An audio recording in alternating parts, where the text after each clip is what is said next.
घर में एक टब है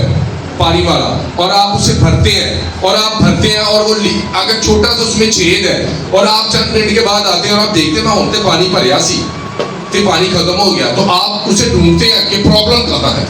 प्रॉब्लम ढूंढते हैं ना। और जब आप उस टब को अच्छे तरीके से चेक करते हैं और आप जानते हैं ये एक छेद है और इस छेद की वजह से क्या ये टब टूट गया है और ये अब इस काबिल नहीं रहा कि हम इसमें पानी और भरें, तो आप क्या करते हैं उस टब को या तो रिपेयर करवाते हैं या आप मोस्टली आप उसे क्या करते हैं, आप उसे कचरे में फेंक देते हैं, आप उसे कबाड़ खाने में बेच देते हैं। मेरे अजीजों, मैं आपको बताना चाहता हूँ, अगर आप मसीही जिंदगी में आगे नहीं बढ़ रहे और आप समझते हैं हम आज के बंधन और जुओं के नीचे हैं, तो आप प्रॉब्लम्स को ढूंढेंगे मसला कहाँ है। आप लगाते हैं तभी आप काटते हैं मेरे अजीजों, हालेलुया। तो कैसे आगे बढ़ना है, खोकर और अपने शब्दों को सही करके, अपने अल्फाजों को सही करके। जब आप अपने अल्फाज सही करेंगे आप आजाद हो जाएंगे मेरे अजीजों।